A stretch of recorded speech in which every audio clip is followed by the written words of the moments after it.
school. It's a replacement for the Roberts Avenue Elementary School. We are currently in the main entrance. The theme of the main entrance is a Main Street theme. As you can see with the brick facade and the clapboard, they tried to simulate the outside, the Main Street type of architectural theme. Anyway, to the right here is the media center. Square footage is approximately 5,000 square feet. Approximately 4 times the size of the former Roberts Avenue Media Center. To the left is the main office, central office suite. In that suite it includes obviously central administration as well as support services for the central admin. We'll take a walk through the media center. Media center, off to the left here is a small reading area. If I'm not mistaken, Mrs. Rocco can confirm that.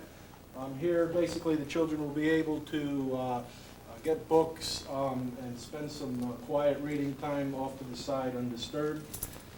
Off to the center, here we'll have some of the primary shelving for our books.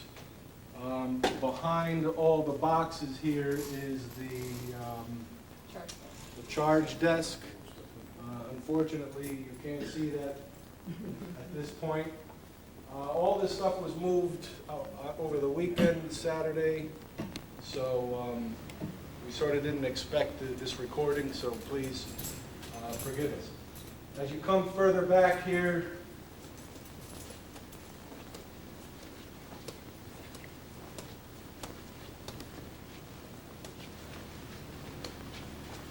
you see the vaulted ceilings, columns.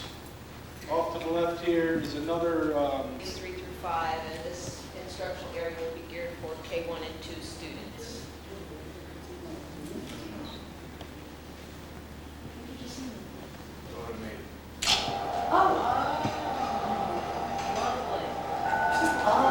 So someone get a picture of this. This is beautiful.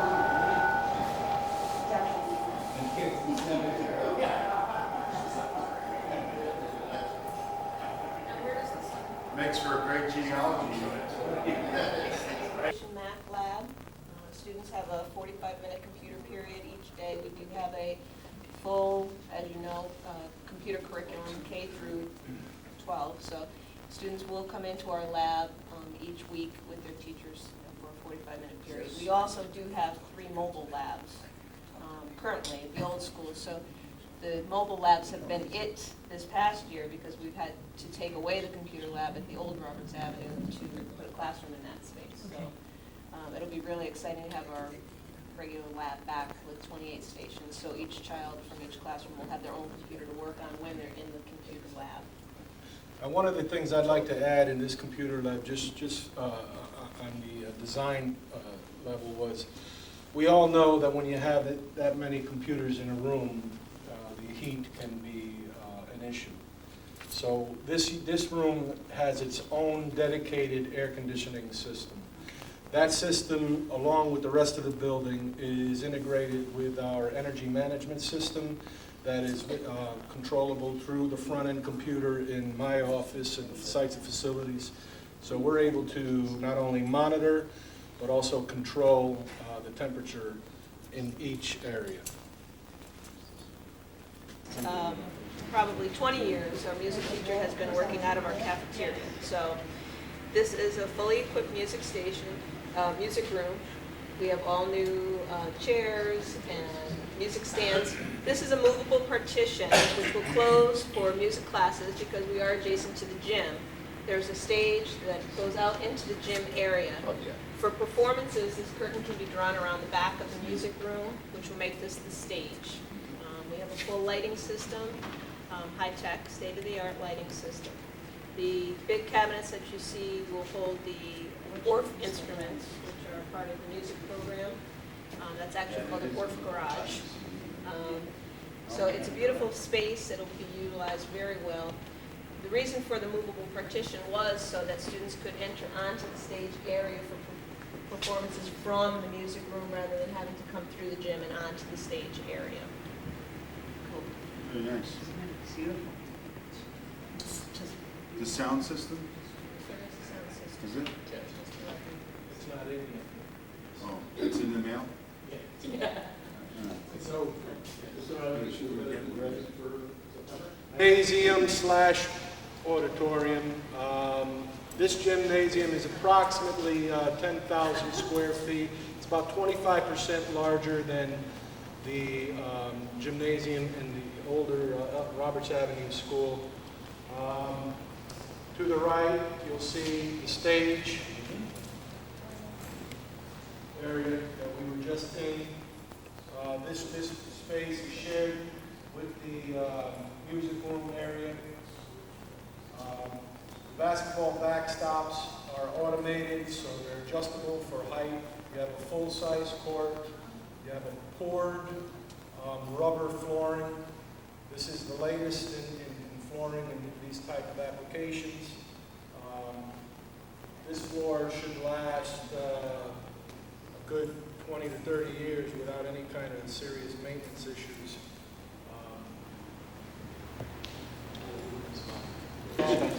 The rear entrance or the walker's entrance, this is where students can access the facility if they're walking to school. They can access it from the Osborne Street side, cut through a dedicated sidewalk, and then access the building through this area. The lights are working, you'll be able to see a small conference room here. That's one of the 3 conference rooms that we actually have in this building. We're very excited to have that. We have a lot of meetings that go on continuously throughout the day, so it's nice to have a place that's dedicated to a meeting space. This will be the teacher's lunchroom. It'll have the refrigerator, microwave, all of those things that everyone needs during the course of the day. This is about double the size of the current teacher's room that we have Could you now. describe a little how many students we're going to have and just for the We have audience? about 60 staff members, including all our paraprofessionals, tutors, support staff, social workers, psychologists, secretary. We have about 355 students right now. Projected enrollment is between 370 and 390 when we move into this building. Really, and conference rooms and it's beautiful. Send your kid here, huh?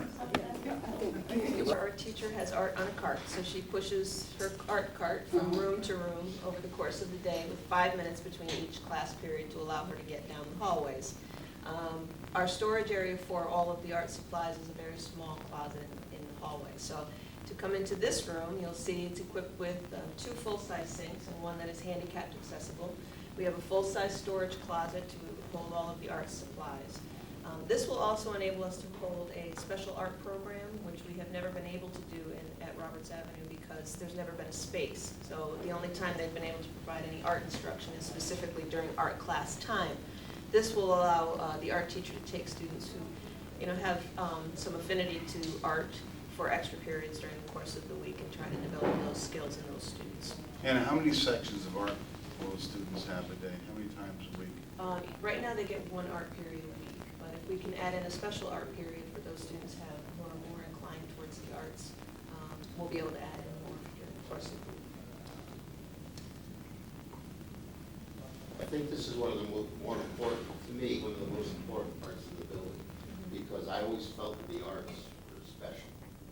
And this really brings the art, because music art, other electives don't seem to get the talent. I'm glad that this makes my heart stretch.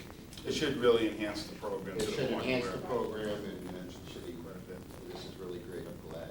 And having the music room as well, because our music teacher, Skip Jennings, really likes to Skip is do. one of the best. He's fabulous. He likes to do a lot of music and movement type activities, and when you're in a cafeteria, you can't do that. So this music room that we were just in will enable him to set up an area for movement type activities as well as music and instruments in part of the room at the same time. Mr. Jennings is one of the best music teachers, but he's really done it. It's probably double the size of the office area that we have now. We have a waiting area, teacher's mailbox is on this side. We have a teacher's workroom, which is to the right of the hallway when you walk down the hallway. That will hold our copy machines, the Ellison press, our bookbinding machines, all of those things that right now are scattered all over the building in closets and classrooms. The secretary will have a video monitor that will hold the security camera. You'll be able to view the security cameras from both the back entrance as well as the front entrance. It also has the capability to add the other doors of the building at a later date. On this side, we have a full-size conference room, which will be used for staff meetings or building planning committees, those meetings, TDEC meetings, all of those things that I know all of the board members are familiar with. What a culture change for you. I mean, for you and It's your amazing. staff.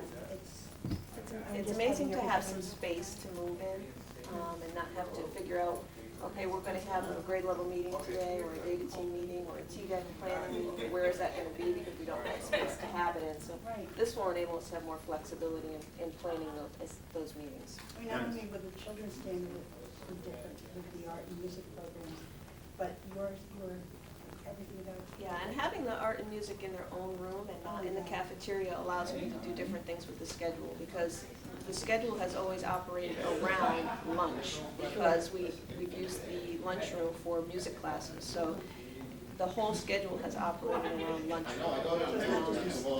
This will allow me to better plan educationally, the schedule to best meet the needs of the kids.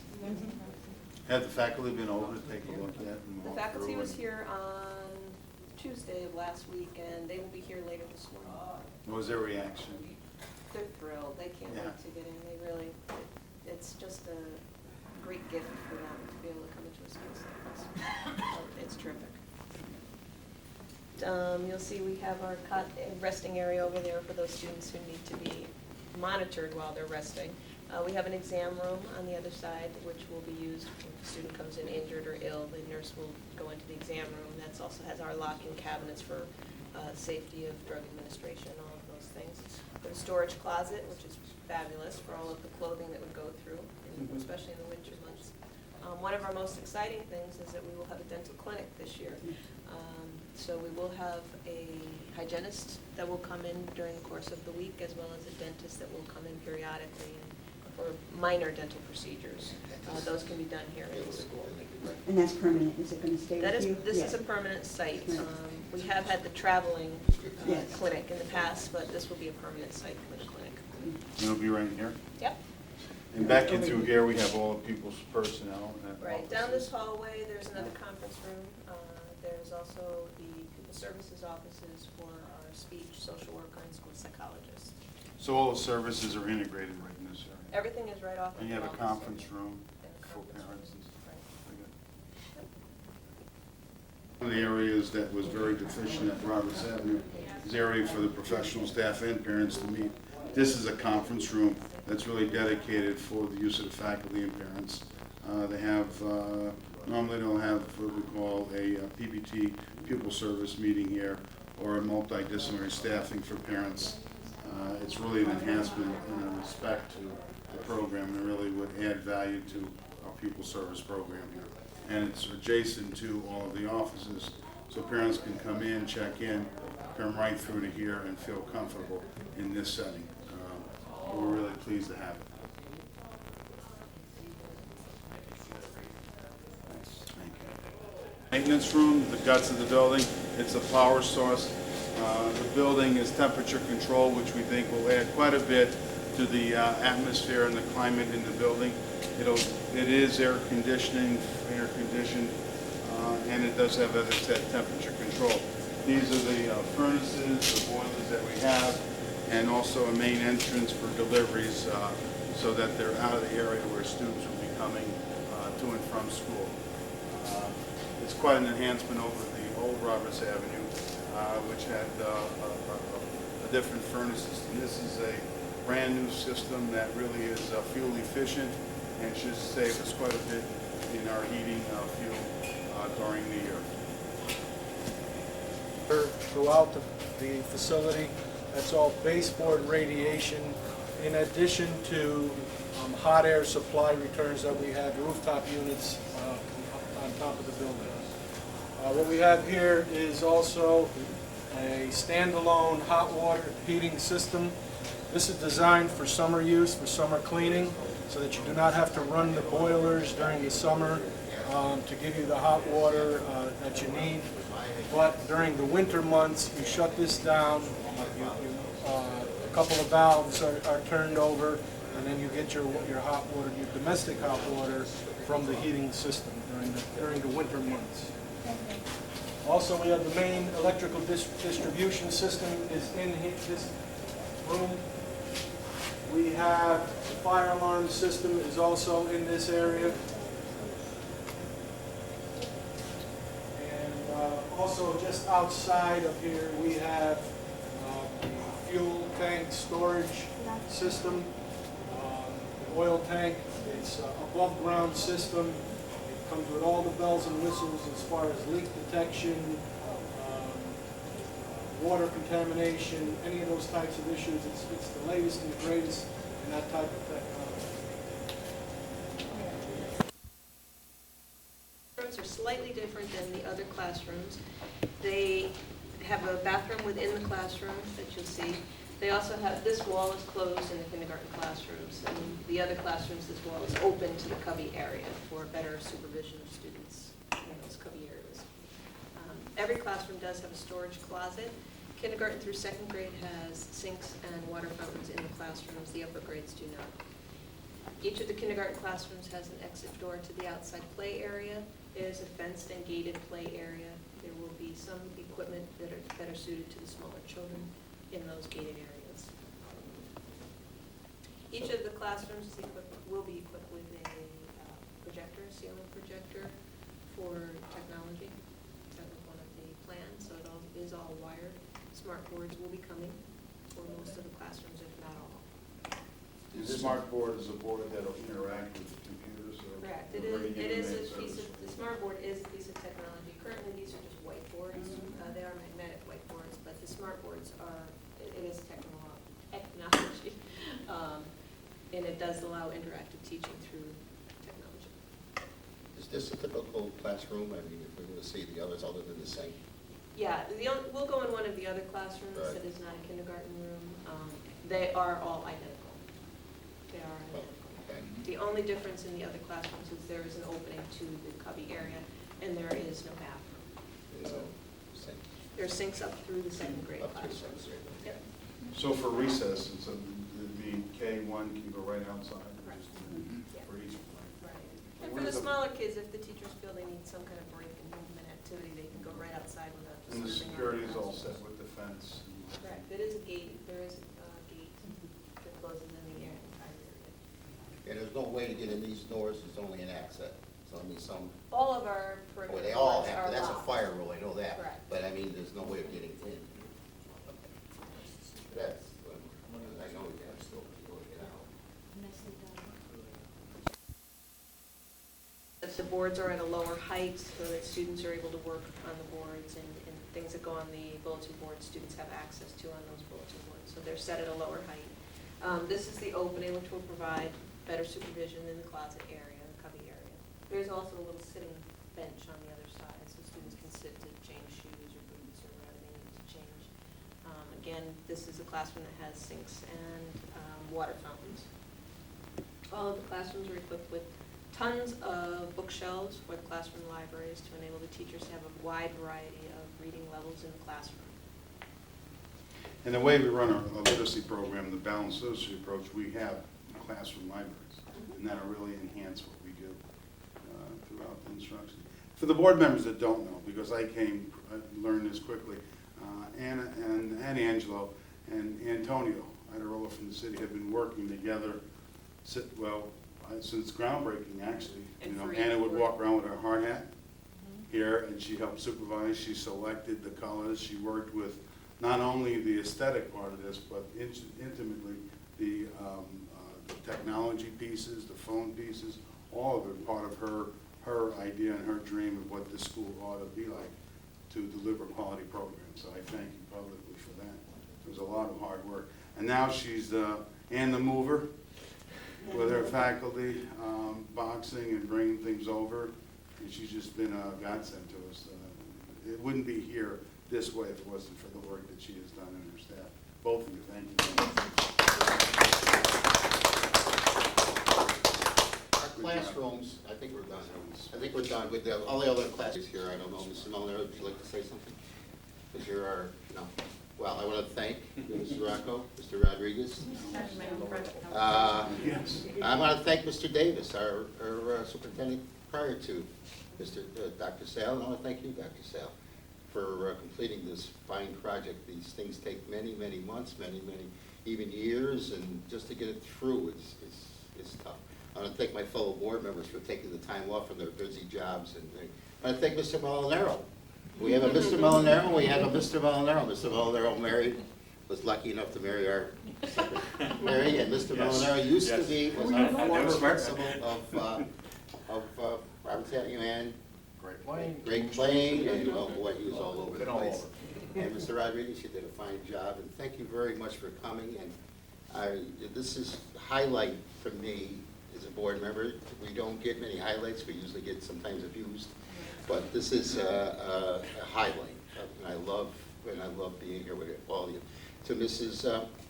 Molinaro, Mrs. Cooper, my fellow board member, Mrs. Alberts, Mrs. Austin, Mr. Taversack, thank you for showing. Thank you.